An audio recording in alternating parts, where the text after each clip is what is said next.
하나님과 나 사이를 가로막는 모든 죄악을 이 시간 통회에 자복하며 회개의 기도로 주님 앞에 나아가겠습니다. 아버지, 오늘도 주님 앞에 나왔으나 여전히 우리는 죄 가운데 거하고 주님 앞에 나아가기에 부끄러운 모습으로 서 있는 우리들을 고백하오니 용서하여 주시옵소서.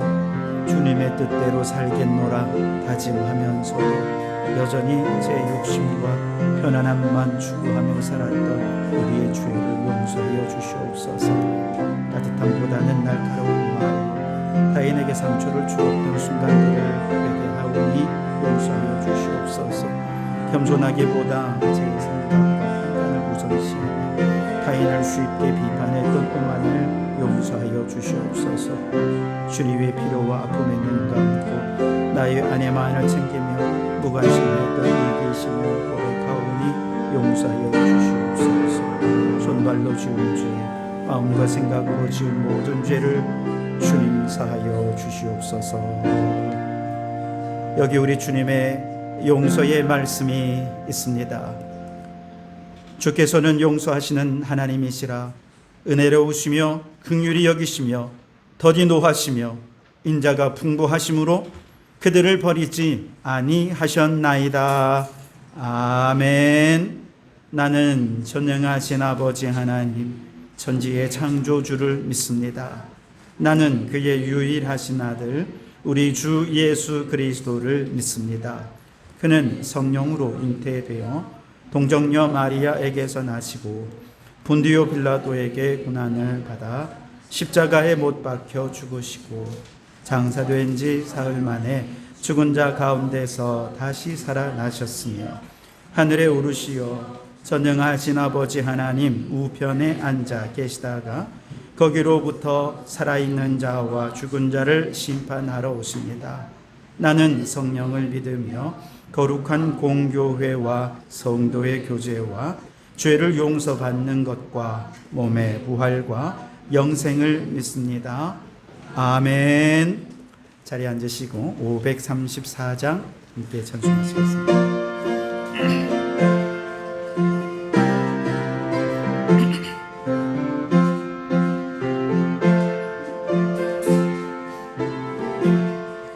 주님 찾아오셨네. 모시어 드리세.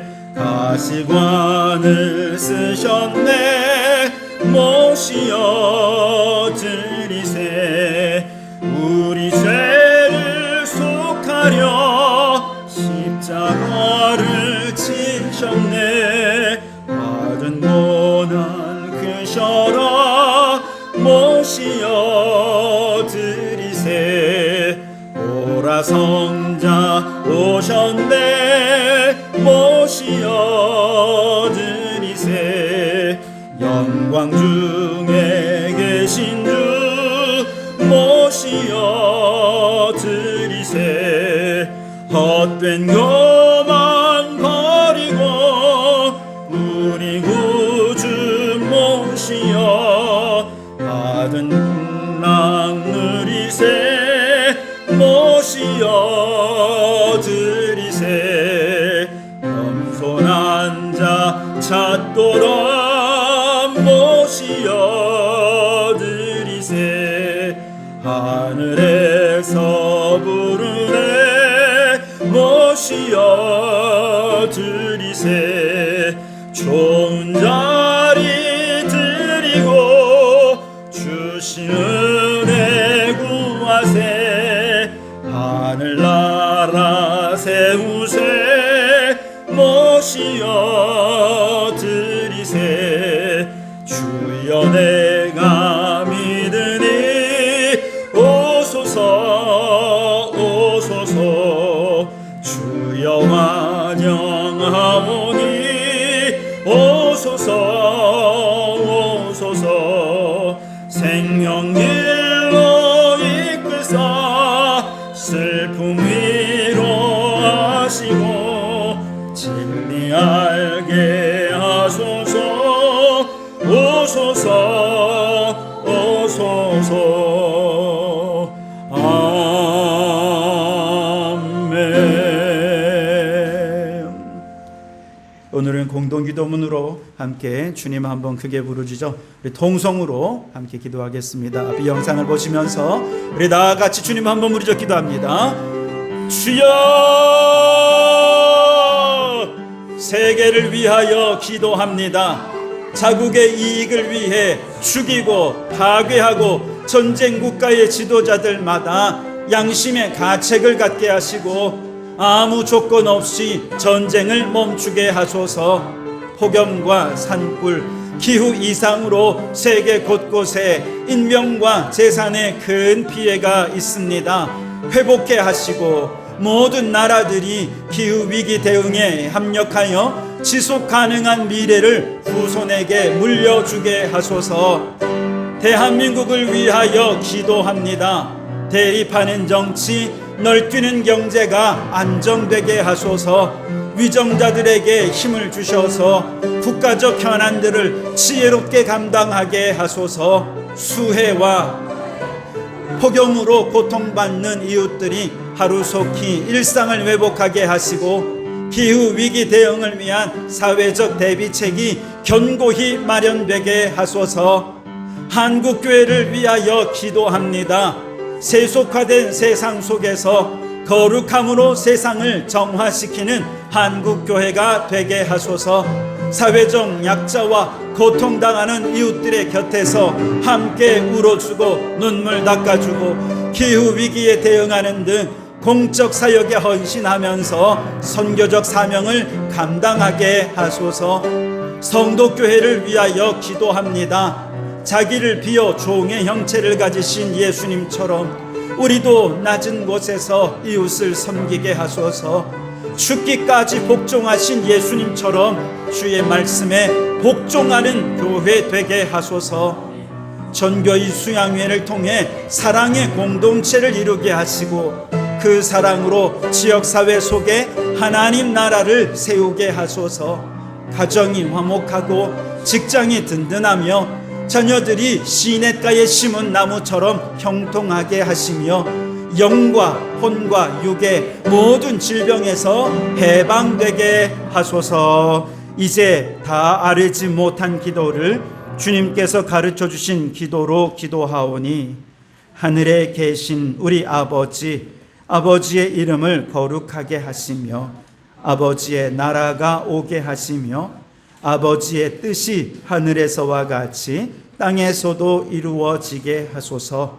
오늘 우리에게 일용할 양식을 주시고 우리가 우리에게 잘못한 사람을 용서하여 준 것 같이 우리 죄를 용서하여 주시고 우리를 시험에 빠지지 않게 하시고 악에서 구하소서.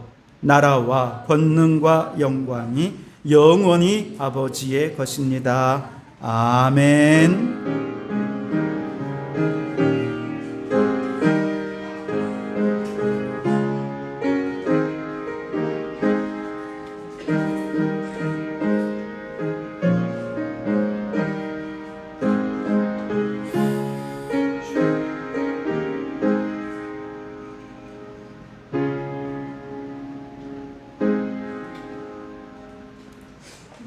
봉헌 찬송하시면서 준비한 예물을 드리시겠습니다.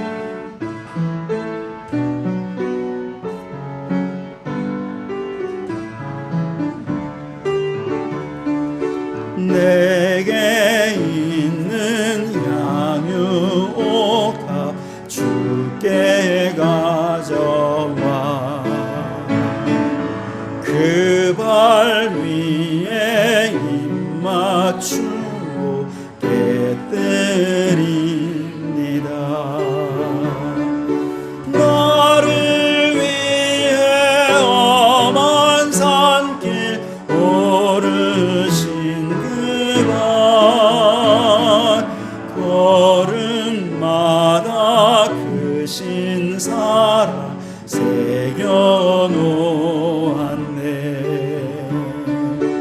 내게 있는 향유옥합 주께 가져와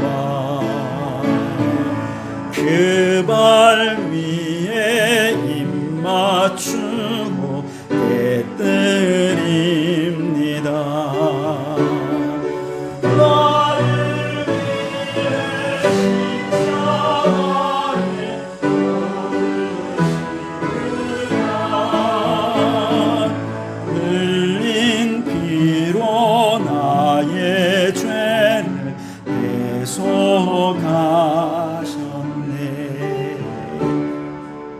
은혜가 풍성하신 살아계신 하나님, 오늘도 온 마음을 다해 주님께 예배하며 기도할 수 있게 해주셔서 감사합니다. 마음 모아 드리는 우리의 기도를 기뻐 받아주시고 응답하여 주시옵소서. 이 시간 주님의 핏값으로 사신 성도들의 삶과 형편을 아시는 주님께 간절히 기도를 드립니다. 삶의 고단함과 기도의 제목들을 품고 예배의 자리에 나온 성도 한 사람 한 사람을 기억하여 주시옵소서. 육신의 질병과 연약함으로 고통받는 성도들에게 치료의 광선을 발하여 주시고, 마음의 상처와 영적인 침체 속에 있는 성도들에게 하늘의 위로와 평강을 더하여 주시옵소서. 특별히 우리 박진아 선생을 기억해 주시고 온전히 고치시고 치유하고 회복해 주셔서 하나님이 고치셨노라 간증하는 역사가 있게 해 주시옵소서. 김순자 권사님 간병에 지치지 않게 하시고 끝까지 기도로 하나님 의지하며 잘 감당하게 해 주시옵소서. 무더위 속에 우리 성도들 건강하게 여름 잘 지날 수 있게 도와 주시옵소서. 휴가철입니다. 안전사고 없게 하시고 영과 혼과 육이 온전히 새 힘을 얻는 시간들이 되게 해 주시옵소서.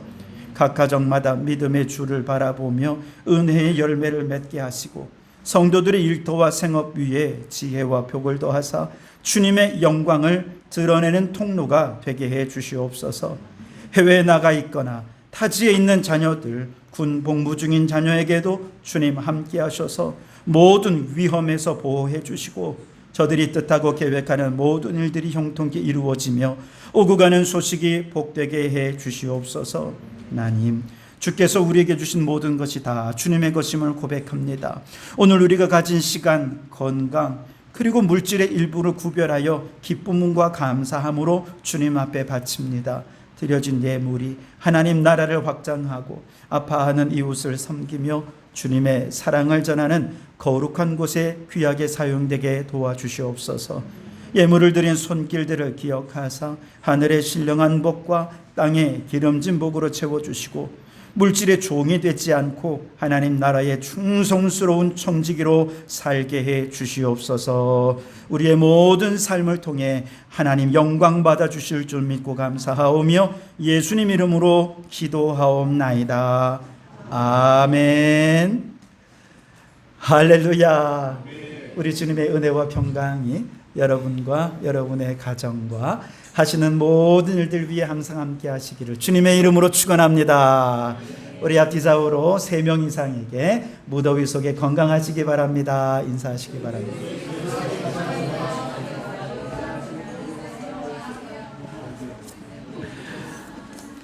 네, 몇 가지 광고를 드리겠습니다. 오늘 오후는 소그룹 모임이 있습니다. 여러분, 소그룹은 여러분이 주인이 되는 시간이고 여러분의 삶과 신앙을 함께 나누며 성장하는 시간입니다. 많이 참여해 주시기를 부탁을 드립니다. 다음 주일에는 성찬 예식이 있고요. 오후에는 또 욥기에 관해 함께 은혜를 나누는 시간을 갖게 되겠습니다. 새가족 교육 계속 있고요. 하루 한 장 성경 읽기 이 8월 동안에 7, 8월 욥기 말씀을 읽도록 하겠습니다. 전교인 수양회가 8월 16일, 17일 여기서 오전 예배 드리고 출발해서 1박 2일로 진행이 됩니다. 이번에 주제를 낯설게 보기 이렇게 주제를 정했습니다. 그동안 익숙하고 다 안다고 생각했는데 그것이 우리의 편견이었고 이런 면이 있었구나. 서로의 새로운 면들을 바라보면서 또 더 잘 이해하고 사랑하는 그런 계기를 마련했으면 좋겠습니다. 다음 주에 준비 모임을 잠깐 좀 하려고 합니다. 남선교 임원 여러분, 다음 주일 예배 끝나고 잠깐 모이도록 하겠습니다. 또 이제 휴가철이 본격적으로 시작이 되어서 오늘도 휴가를 맞아 또 함께 예배하는 자녀들도 있는데요. 와주셔서 너무 감사하고요. 혹시 여러분 멀리 또 휴가를 떠나시더라도 안전사고 항상 유의하시고 또 그곳에서 영과 혼과 육이 온전히 쉼과 평안을 얻는 그런 휴가철이 되실 수 있기를 바랍니다. 오늘 말씀 함께 암송하겠습니다. 요한일서 5장 14절입니다. 앞뒤로 주소를 붙여 함께 읽겠습니다. 시작. 요한일서 5장 14절 말씀. 그를 향하여 우리가 가진 바 담대함이 이것이니 그의 뜻대로 무엇을 구하면 들으심이라. 요한일서 5장 14절 말씀. 아멘. 그의 뜻대로 무엇을 구하면 들으실 줄 믿습니다. 그 믿음으로 다시 한 번 더 주소를 붙여서 함께 암송합니다. 시작. 요한일서 5장 14절 말씀. 그를 향하여 우리가 가진 바 담대함이 이것이니 그의 뜻대로 무엇을 구하면 들으심이라. 요한일서 5장 14절 말씀. 아멘. 이 말씀대로 늘 기도 응답의 역사를 경험하는 여러분 되시길 바랍니다. 오늘 우리에게 주신 하나님의 말씀은 욥기 6장 24절로 26절 말씀입니다.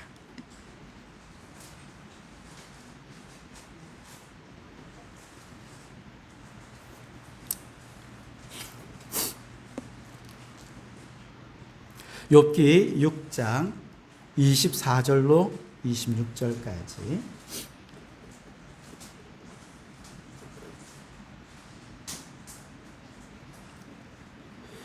네, 제가 봉독해 드리겠습니다. 하나님의 말씀을 경청하시기 바랍니다. 내가 내게 가르쳐서 나의 허물된 것을 깨닫게 하라. 내가 잠잠하리라. 옳은 말이 어찌 그리 고통스러운고 너희의 책망은 무엇을 책망함이냐. 너희가 남의 말을 꾸짖을 생각을 하나 실망한 자의 말은 바람에 날아가느니라. 아멘. 네, 샬롬 중창단 찬양으로 하나님께 영광을 돌려드리겠습니다.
귀한 찬양 감사합니다.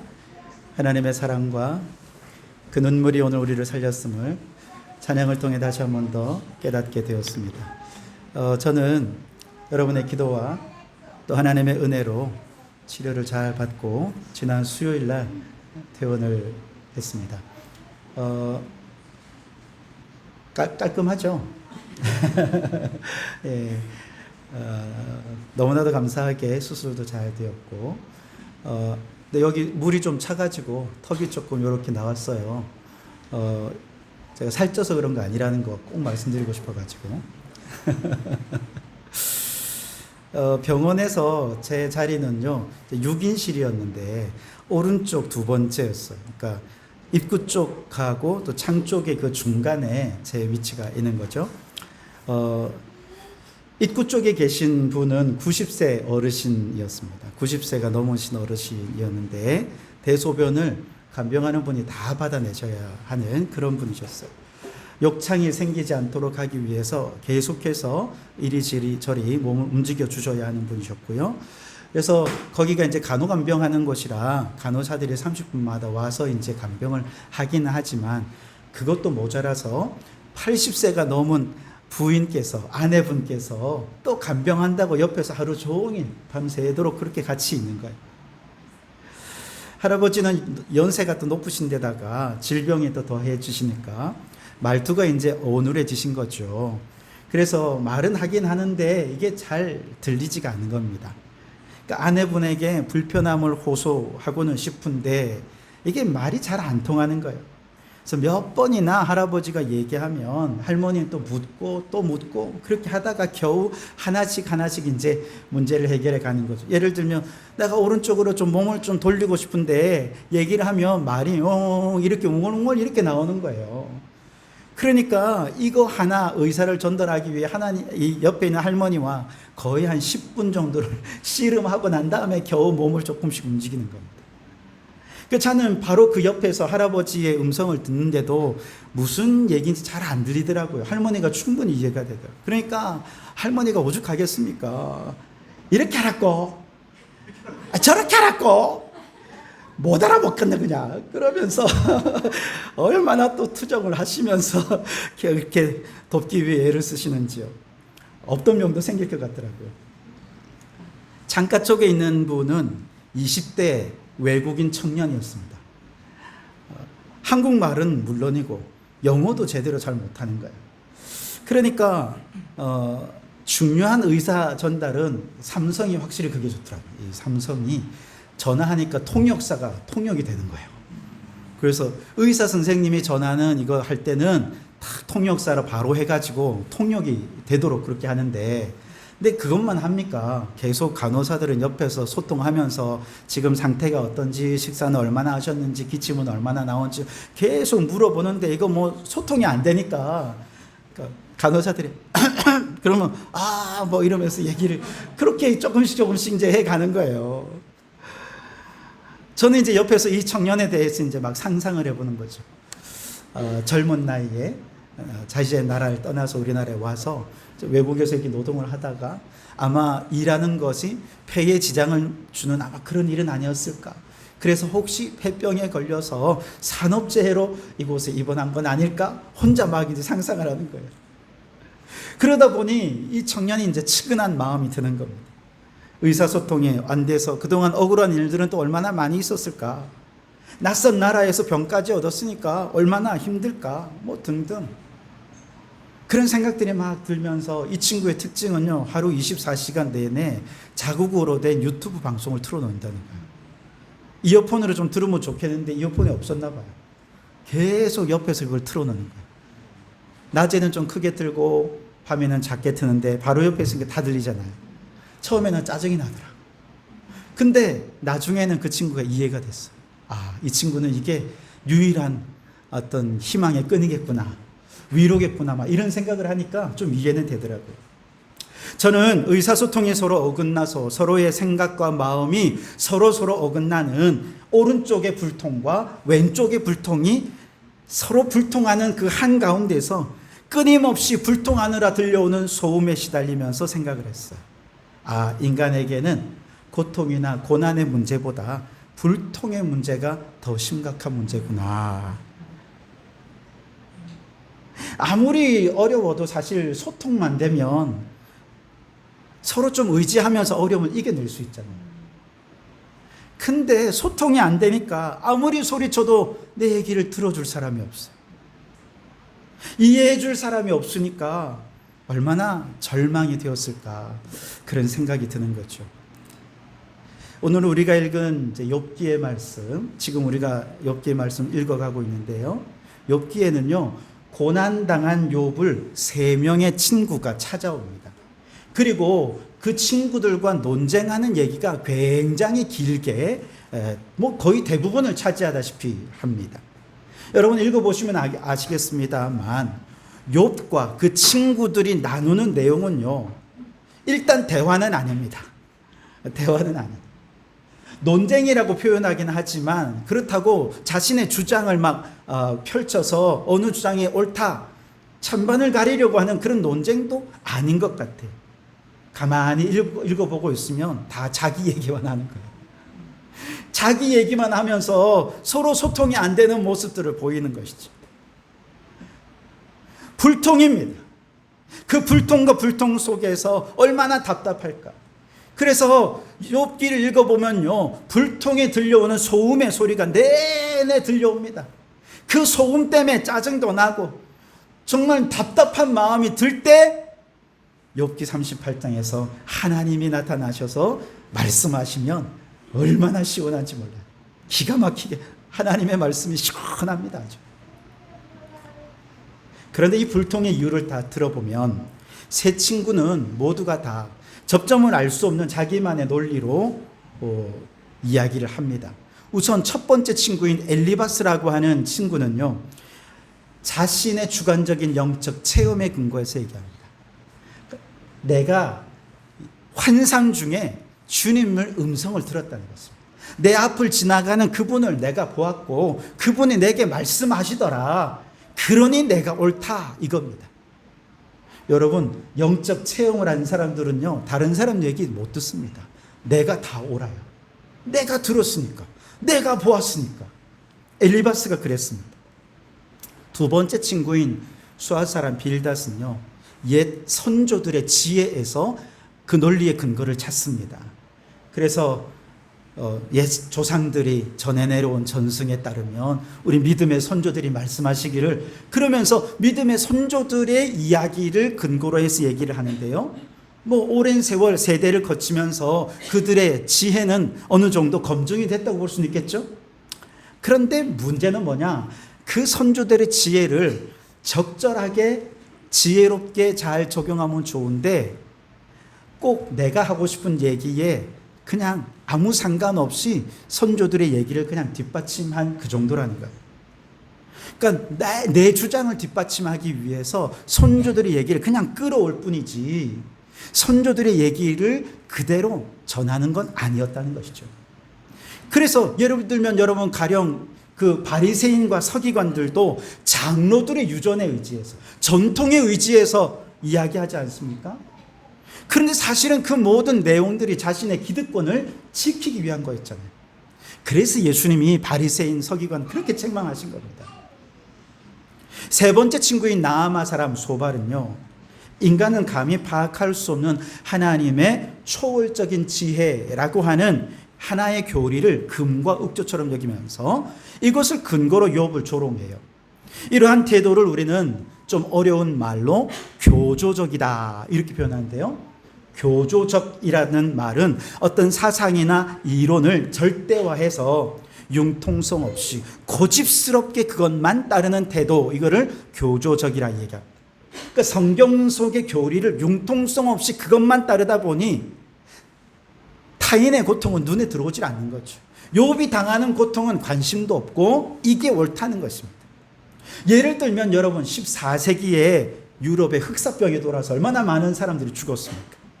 그때 신부들, 그 당시 목회자들이 한 일이 뭔지 아십니까? 당신의 흑사병은 당신이 죄 때문에 이렇게 병에 걸린 겁니다. 아니 주변만 좀 청결히 해줘도 병을 얼마든지 이길 수 있었는데 그거는 잘 모르니까 너 죄 때문에 그런 거야 하고 계속 정죄하기만 한 거예요. 그러니 많은 사람들이 병도 힘든데 내가 죄를 져서 그렇다고 하니까 마음까지 더 힘들어진 것이죠. 이런 것을 대표적인 교조적인 태도라고 얘기합니다. 소발은 하나님의 초월적인 지혜라고 하는 이 교조, 하나의 교리를 따라서 여기에 따라서 욥을 보니까 당연히 인간은 하나님처럼 완벽하지 못하니까 죄가 있겠죠. 근데 그걸 가지고 이제 욥을 죄 때문에 고통받는 것이다 그러면서 비난하고 정죄하고 조롱하는 것입니다. 자, 이처럼 각자 자신의 근거를 따라서 얘기를 하니까 대화가 안 되고 소통이 안 되고 그냥 자기 얘기만 하는 겁니다. 여러분, 모든 핑계에는 그럴싸한 이유가 있고 그 이유들은 다 자기 나름의 근거를 가지고 주장을 펼치지만 문제는 주장이 옳으냐 그르냐의 문제가 아니에요. 소통이 문제라는 것입니다. 욥은 지금 자신의 고통보다 더 자신을 아프게 하는 것은 불통이다 라고 외치고 있는 것입니다. 병실에서 서로 불통하는 사람들 사이에서 최선을 다해 소통하며 고통을 덜어주는 유일한 존재가 있었는데 바로 간호사 선생님들이 있었습니다. 90세 할아버지의 대소변을 받아내면서도 한 번도 싫은 내색하지 않고 또 몇 가지 단어와 몸짓으로 외국인과 소통하기 위해 애를 쓰며 땀 흘리는 간호사 선생님들의 헌신과 수고가 눈에 보이기 시작했습니다. 저희 병실에 맞은편 창가에 할아버지 한 분이 더 계신데요. 이 할아버지도 귀가 잘 안 들리는 분이셨어요.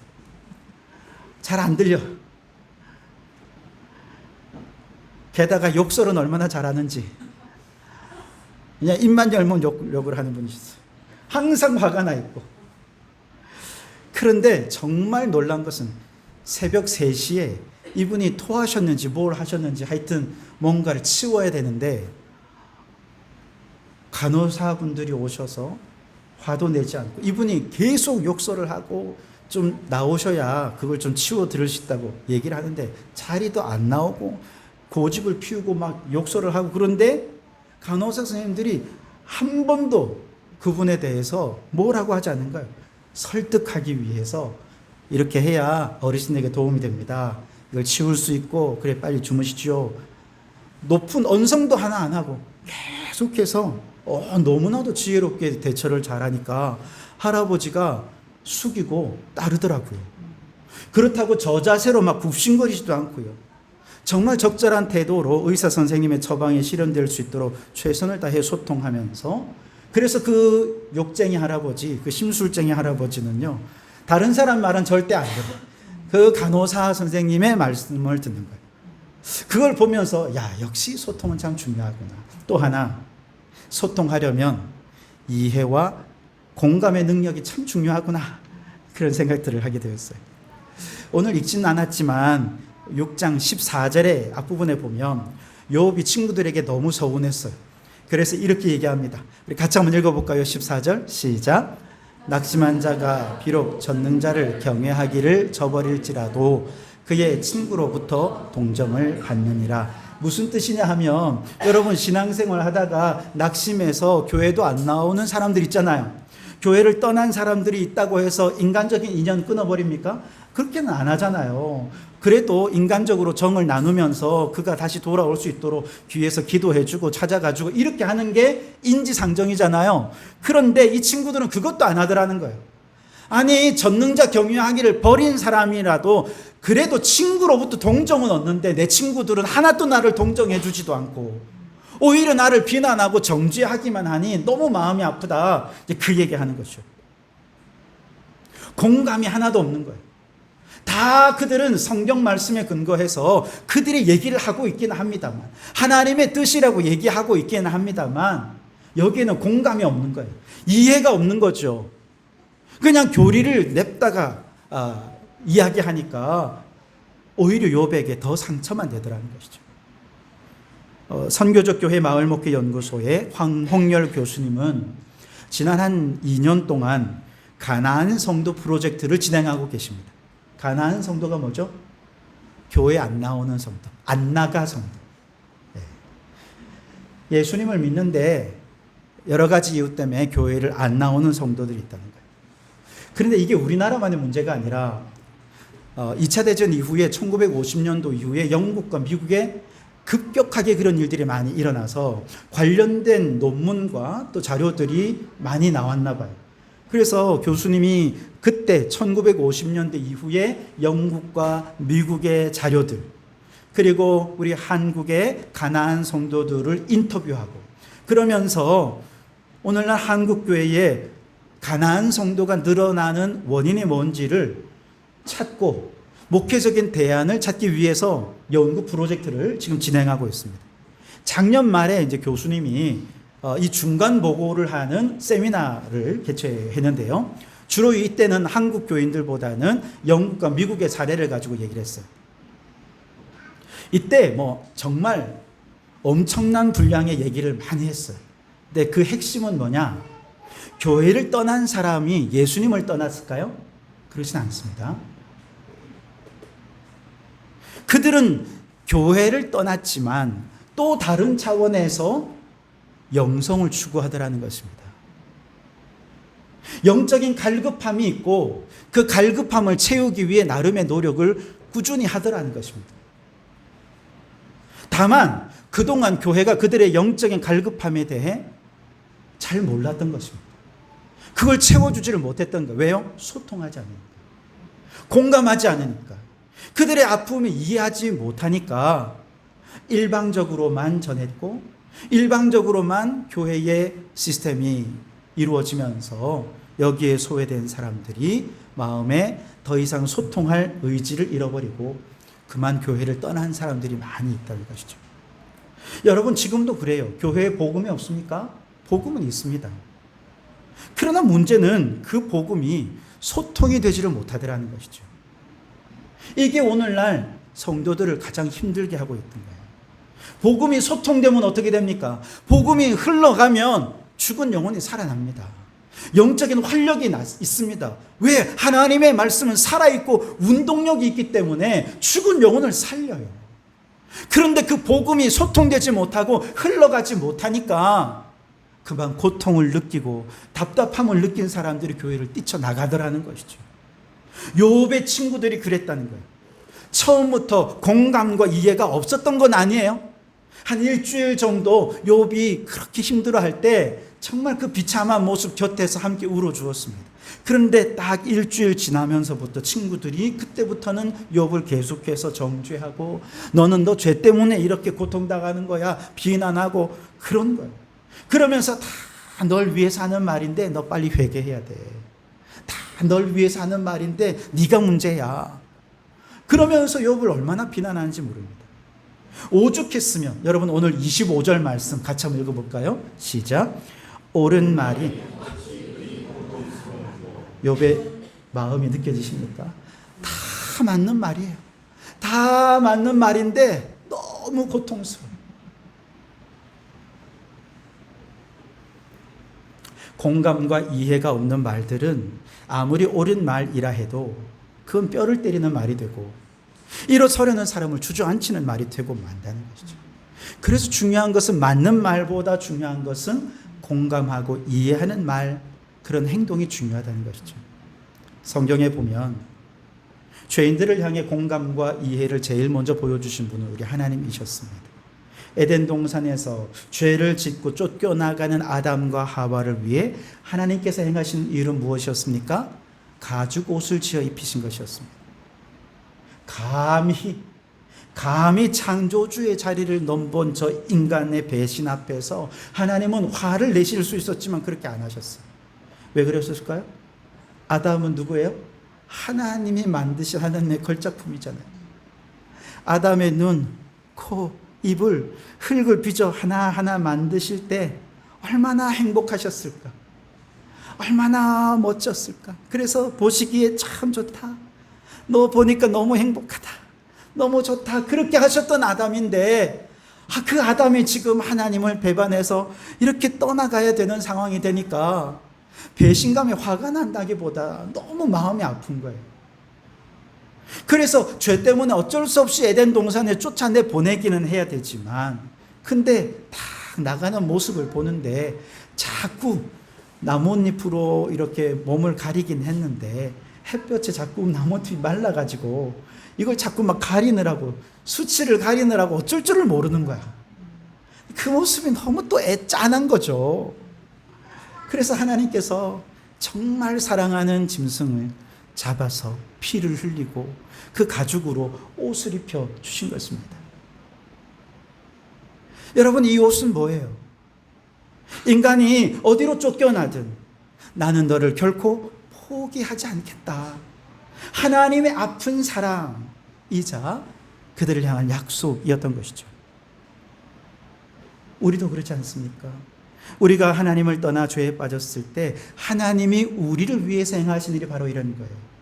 우리가 아직 죄인 되었을 때에 우리 하나님은 자신의 사랑하는 독생자 예수 그리스도를 십자가에 내어주셨고 물과 피를 다 쏟으시면서 나 대신 죄를 짊어지게 하시고 내가 죽어야 할 십자가에서 대신 형벌을 받으시고 그리스도로 옷 입혀주시면서 벌거벗은 수치를 가릴 수 있게 해주신, 여기에 하나님의 이해, 하나님의 죄인을 향한 공감, 사랑이 있는 것입니다.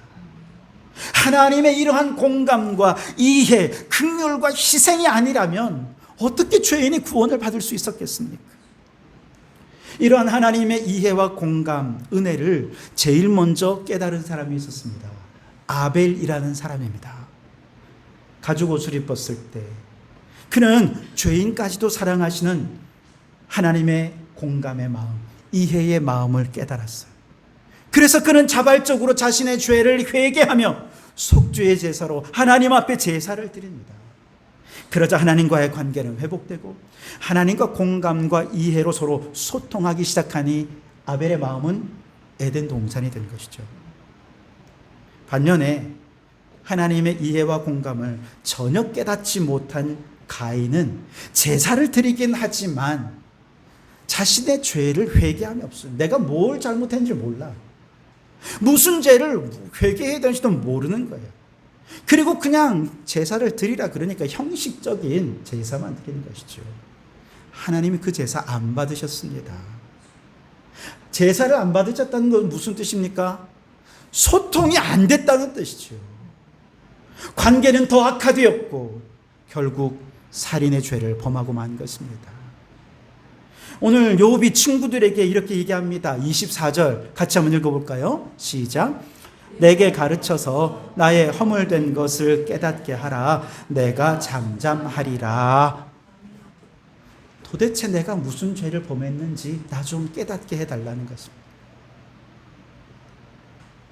그래야 그 구체적인 죄로 하나님 앞에 회개하고 하나님과 제대로 된 소통을 할 수 있는데 그렇지 않고서는 제대로 된 제사를 드릴 수가 없다는 것이죠. 하지만 친구들은 욥이 무슨 죄를 졌는지 어떻게 알겠어요? 욥은 그동안 하나님 앞에 자신의 죄에 대해서만큼은 정말 철저해 오지 않았습니까? 항상 작은 죄라도 하나님 앞에 속죄의 제사로 진심으로 하나님께 고백했고 또 자신뿐만 아니라 자녀들도 죄로 인해 하나님과 관계가 단절되지 않도록 하기 위해서 끊임없이 제사를 드리면서 하나님과의 관계를 소통하기 위해 애를 썼습니다. 욥은 늘 그렇게 제사를 통해 하나님이 우리를 얼마나 사랑하시는지 하나님의 공감과 이해의 마음, 그 사랑을 깨닫고 제사를 드리며 소통하며 하나님의 사랑 안에 거했습니다. 하지만 지금 그 깊은 고난의 한복판에서 대답 없으신 하나님, 기도해도 응답하지 않는 하나님이 도무지 이해가 되지 않는 것이죠.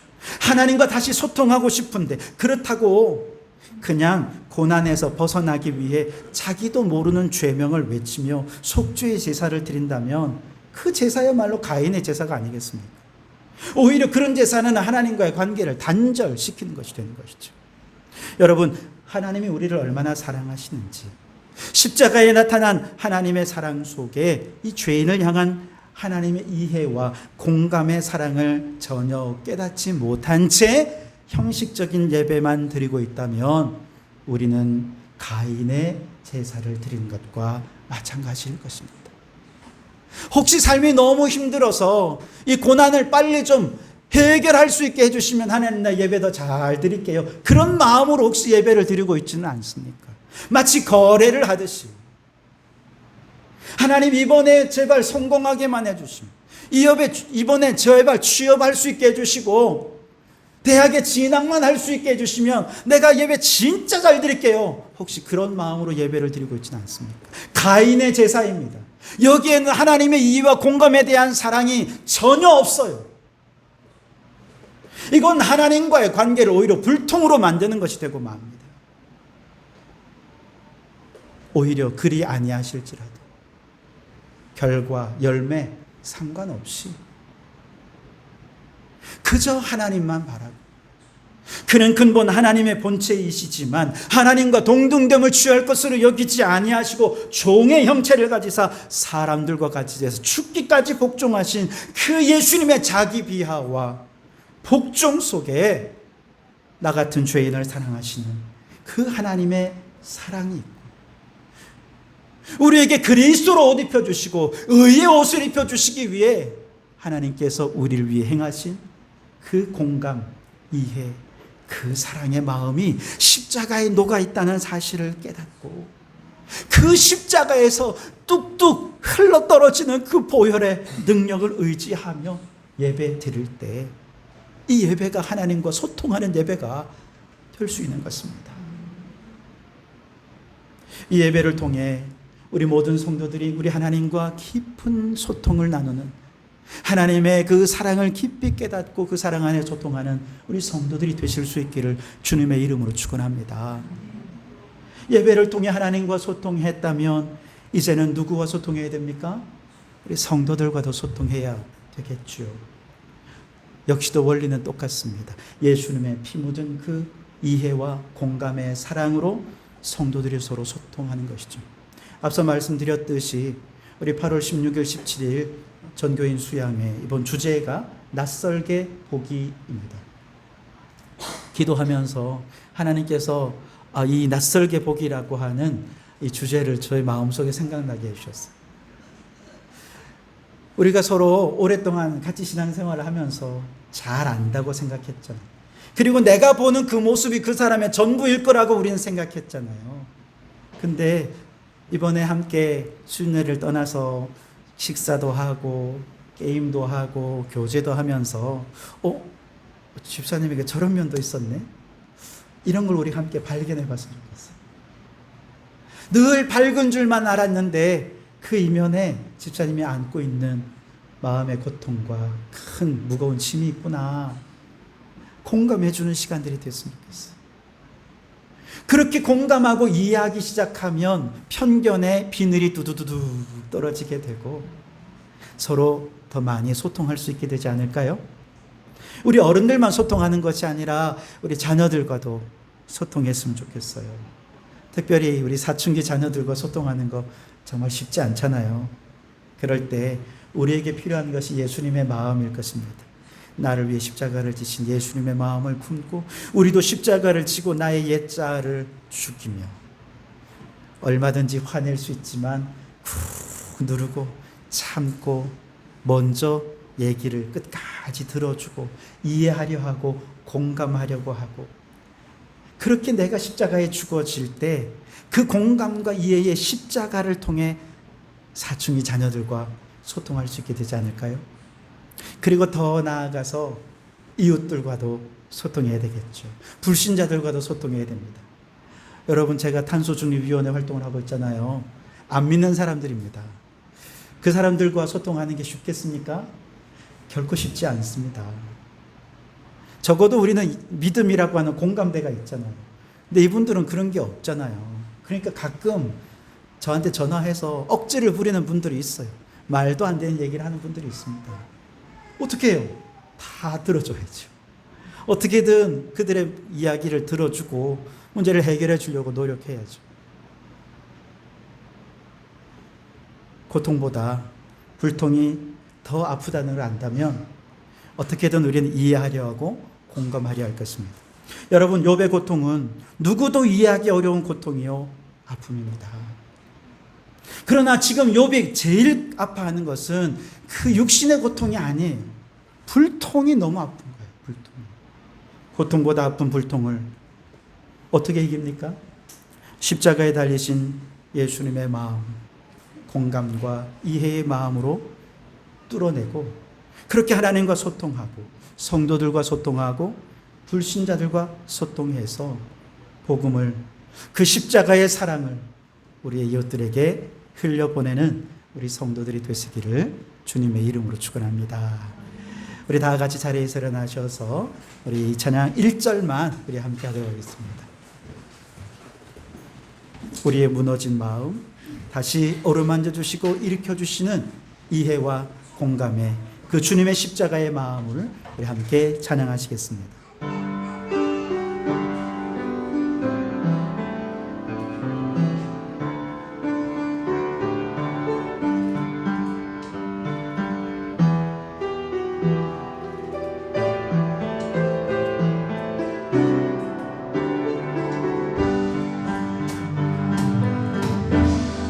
십자가 그 사랑 멀리 떠나서 무너진 나의 삶 속에 잊혀진 주 은혜, 돌 같은 내 마음 어루만지사 다시 일으켜 세우신 주를 사랑합니다. 주 나를 보아시고 날 뜨시리. 나는 보배롭고 존귀한 주님의 자녀라. 주 나를 보아시고 날 붙드시리. 나는 보배롭고 존귀한 주의 자녀. 우리 말씀을 생각하며 함께 기도하기 원합니다. 하나님, 고통보다 더 아픈 것이 불통입니다. 이 시간 우리 함께 기도할 때 주님 내 고집과 판단을 내려놓고 주님의 마음을 달라고 함께 기도하기 원합니다. 우리 가정 안에, 교회 안에, 우리가 마주하는 모든 삶의 현장에서 불통에 막힌담이 십자가의 보혈로 허물어지게 하여 주시고 소통과 회복의 역사가 일어나게 하여 주시옵소서. 주님의 사랑을 흘려보내는 자가 되게 해달라고 우리 다 같이 주님 한번 부르짖어 기도하며 나아가겠습니다. 주여, 오 하나님 아버지, 돌같은 우리의 마음을 소통하시기 위하여서 공감과 이해로 주님의 십자가의 사랑으로, 그 희생으로 우리를 향해 그 사랑을 나타내신 주님 감사합니다. 하나님 아버지, 불통의 세상 가운데에서 십자가의 사랑으로 소통을 아버지 시도하는 저희들이 되게 도와주시옵소서. 우리의 가정에, 우리의 이웃들과의 관계 속에, 먼저 하나님과의 관계에 불통의 역사로 인해 영혼이 아파하고 힘들어하고 낙심하고 좌절하고 있는 모든 자들, 주여 이 시간 예배를 통해 하나님과 십자가로 소통하게 도와주시옵소서. 그 공감과 이해의 십자가의 사랑으로 주님과 소통한 성도들, 하나님과 놀라운 은혜와 사랑을 깨닫게 도와주시고 그 사랑으로 이웃들을 사랑하며 섬겨서 하나님의 사랑을 흘려보내는 사랑의 일꾼으로 쓰임받는 저희들이 될 수 있게 도와주시옵소서. 하나님 아버지, 죄로 인해 벌거벗은 저희를 버리지 아니하시고 가죽옷을 지어 입히시듯 독생자 예수 그리스도의 십자가 보혈로 우리의 수치를 가려주신 그 은혜를 감사를 드립니다. 헤아릴 수 없는 공감과 이해의 은혜를 입었음에도 정작 우리는 내 경험과 내 전통과 내 기준으로 담을 쌓고 불통하며 살아왔던 우리를 용서하여 주시옵소서. 고통보다 더 아픈 불통을 십자가의 공감과 이해로 끝내고 소통하며 하나님의 나라를 이루어가는 저희를 되게 해 주시옵소서. 특별히 전교인 수양회와 우리 모든 성도들의 일상 가운데 성령님 함께 하셔서 단절된 모든 관계가 허물어지고 십자가의 사랑이 유통되는 은혜의 동산이 되게 도와주시옵소서. 이제는 하나님 아버지의 크고 놀라우신 사랑하심과 우리 주 예수 그리스도의 무한하신 은혜와 감동감화 충만 역사하시는 우리 성령님의 역사하심이 고통보다 아픈 불통을 공감과 이해의 십자가로 이기고 참된 소통을 통해 예수의 복음을 전하며 살기로 다짐하고 결단하는 우리 모든 성도들 머리머리 위에, 가정과 일터 위에, 우리에게 허락해 두신 이 창원도성과 나라와 민족 위에 지금부터 영원토록 함께 하옵시기를 간절히 축원하옵나이다. 아멘.